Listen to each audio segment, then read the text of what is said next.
Welcome to the Butterfly Effect. I'm Chris Horner. This is Vuelta a Catalunya Stage 1.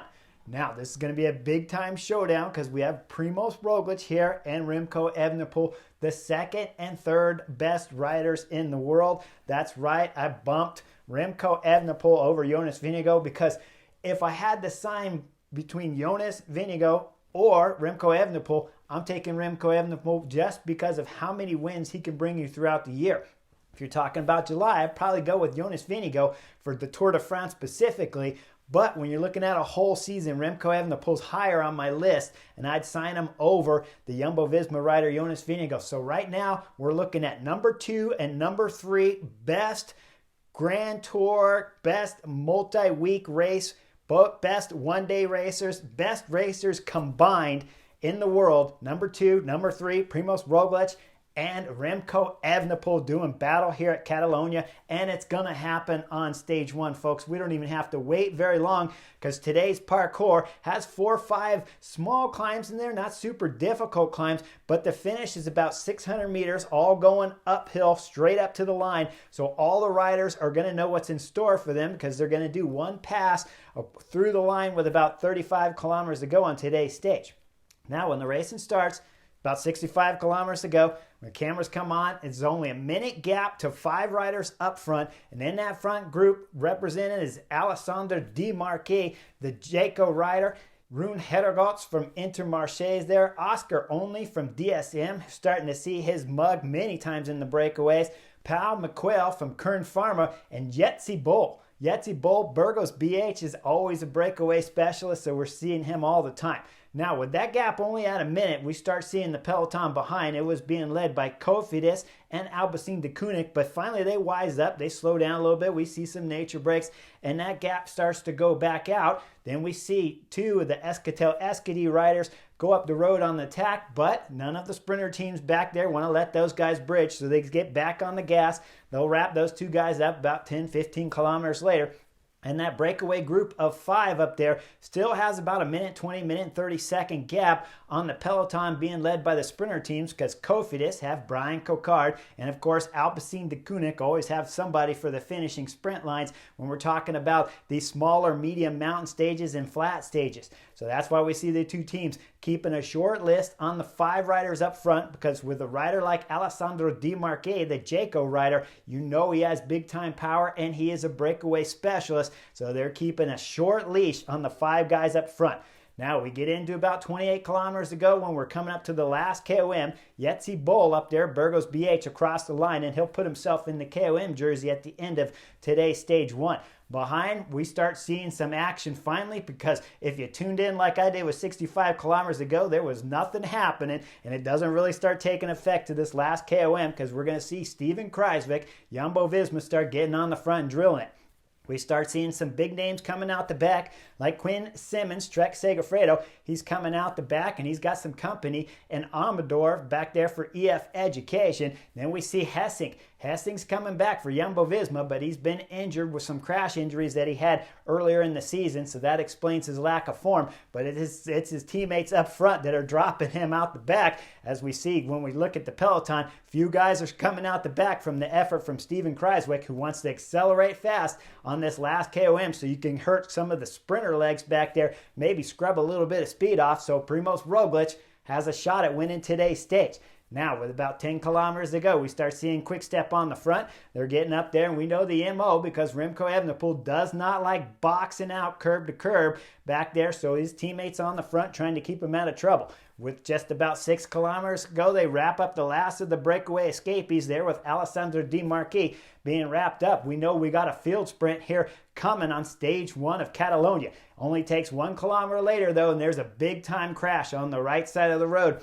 It was the Alpecin de Koenig rider, Sparagli, that was looking back, left over his shoulder.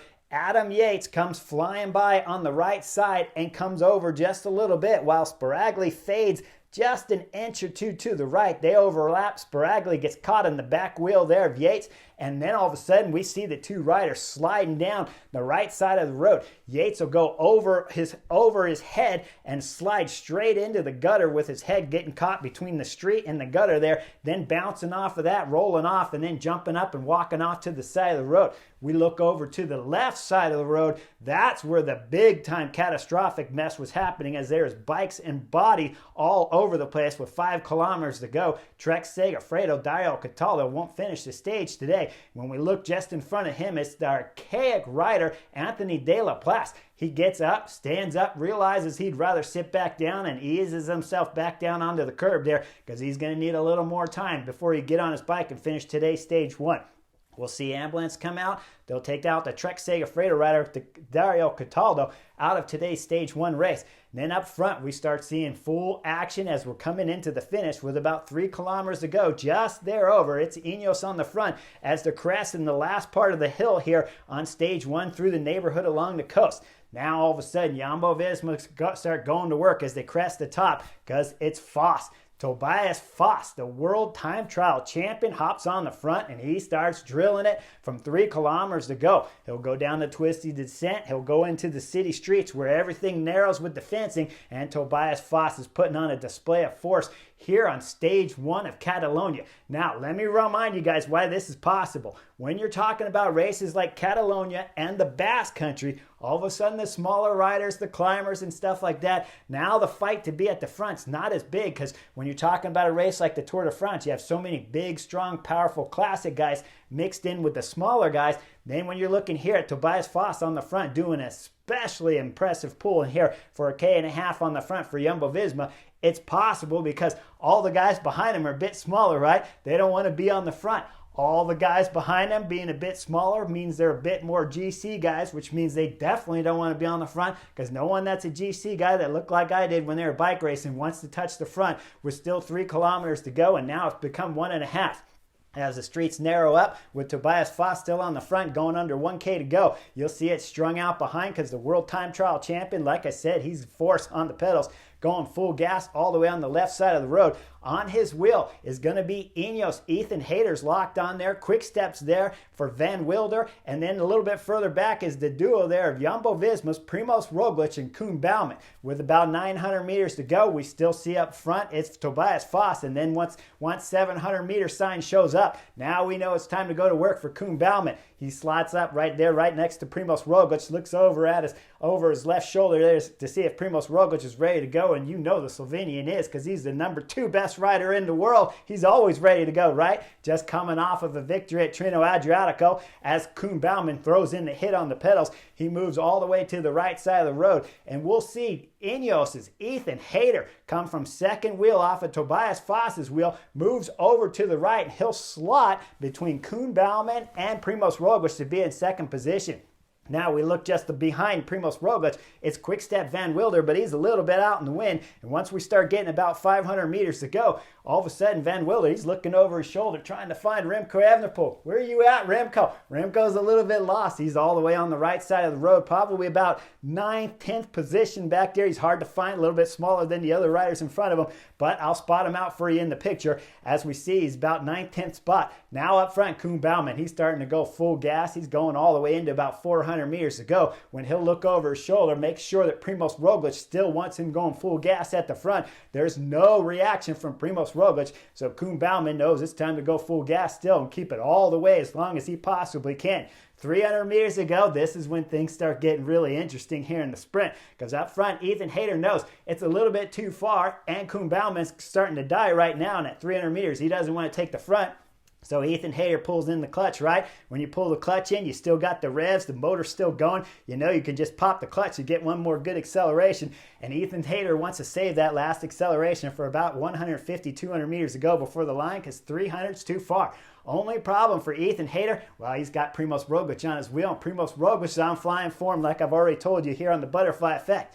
Primoz Roglic will slide past Ethan Hayter as Hayter pulls in the clutch. But guess what? Everybody may or may not know it at this moment who's racing, but Primoz Roglic got the clutch in too, right? Even though he's passing Ethan Hayter, he's holding a little something back, sliding the clutch in a little bit, keeping the engine revved. He'll back off just a little bit more, and then with 200 meters to go, Van Wilder from Quick Steps, the first rider to panic. But with that panic, he starts his acceleration. It's 200 meters to go, and the Quick-Step rider's in the lead. Primoz Roglic is solid to the right, but just about a half wheel behind the Quick-Step rider. All the way to the left, Ethan Hayter on the wheel of the Quick-Step rider now. He believes Primoz Roglic is fading, but Primoz Roglic just hasn't popped the clutch yet either. And with 150 meters to go, Primoz Roglic has now found himself in the front driver's seat here on stage 1, flying past Ian Van Wilder, trying to win here at stage 1 Catalunya. Now let's look a little bit further back. We'll back the film up just a little bit because I told you Remco Evenepoel was all the way on the right side of the fencing there, but as the riders had moved a bit to the left, it had opened up the gap. Now we see with 500 meters to go, there's Remco Evenepoel. He's accelerating quick. 300 meters to go. He's made up a little bit more ground. And now at 150 meters to go, Remco Evenepoel is accelerating with Primoz Roglic as he's now almost on the Slovenian's wheel proper. Just behind him, Ida Schelling from Bora Hansgrohe is doing a fabulous ride. And everybody on the left side of the picture, well, they're all fading and starting to drop as the Slovenians getting a gap on everyone except for Remco Evenepoel. 100 meters to go. Remco Evenepoel solidly moved up onto the wheel of Slovenian. 50 meters to go. He's half of a bike length behind the Slovenian, but still just on the left side. If the Slovenian Primoz Roglic fades any, Remco Evenepoel, the current world road champion, has a shot at winning stage 1, but Primoz Roglic holds on to the afterburners all the way to the line with a bike throw to beat Remco Evenepoel by about a wheel or a little bit extra over the Belgian rider to win today's stage 1. Ida Schelling, Bora Hansgrohe did a solid job of following Remco Evenepoel all the way to the line to round out the podium. Now, when we look at the general classification, there's some big-time shakeups after stage 1 because 25 guys finished on the same time as Primoz Roglic, and then a lot of the GC guys got caught behind. Egan Bernal, the Giro d'Italia champion and the Tour de France champion, started his return to racing here in Europe after his knee problems that he had earlier in the season. Now, he gave an interview earlier in the race, said, of course, that this is his first time coming back, but he believes his form is good. Only lost 10 seconds on today's stage for Ineos. Geraint Thomas, who's a big-time favorite for general classification, a lot of times when you're talking Grand Tour races, not so often when you're talking about the lesser 1 week earlier season races like here at Catalunya, although he has podiumed here in the recent years when you go 2-3 years back. But here he doesn't have much form and he lost some time for Team Ineos. Egan Bernal, like I said, 10 seconds back is going to be their big-time hope for Team Ineos on the general classification. In that top 25, though, you have Almeida, Jai Hindley, Carapaz just lost 10 seconds. Ben O'Connor and Bardet both rounded out in the top 25 to be on same time as Primoz Roglic. But, of course, Primoz Roglic has a 10-second time bonus after winning today's stage 1. Now, I got to bring this up because I see it all the time in the comments. All season long last year when I'm calling Primoz Roglic number 2 best rider in the world and the only guy that can legitimately go toe-to-toe with Tadej Pogačar, I'm seeing the comments many times talking about how Primoz Roglic is washed up. Well, he just got done winning 3 stages at Trino Adriatico, plus the overall, plus many jerseys, and now here he is on stage 1 doing a fantastic sprint to win stage 1, take the race leader's jersey, and hold off Remco Evenepoel, who looks like he's in a little bit better form than he was at the UAE Tour. Looks a little bit thinner and a little bit more ready to go. In all of his interviews, he had talked about how he dropped just a little bit, thinned up a little bit more weight from the UAE Tour, and has found a little bit more power. So we should see some spectacular battles between Primoz Roglic and Remco Evenepoel as early as tomorrow, stage 2, because it's a summit finish here at Catalunya. So there's big time interest of why you want to tune in here at the Butterfly Effect and watch stage 2 here at Catalunya. Now the other guys battling, Almeida should be a threat back there, but we'll see if he can hang with these 2 guys, with Primoz Roglic and Remco Evenepoel, when they really put down the big time acceleration. Or maybe those 2 riders neutralize themselves out and we see somebody else slide a little bit up the way and gain some time on the 2 favorites and possibly take the race leader's jersey away from Jumbo-Visma on tomorrow's stage 2 summit finish here at Catalunya. Make sure you guys like and subscribe. Today's race, when you're talking about Primoz Roglic, it shows how much more his experience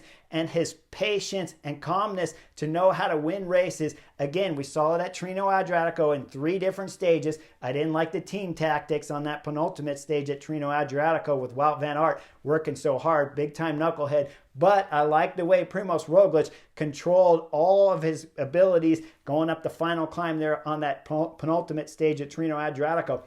And I loved the way he pulled in the clutch at the same time Ethan Hayter did with 300 meters to go. Held it all the way into just under 200 when you know you got to have something left for that final 2. Then popped it, came flying by Ethan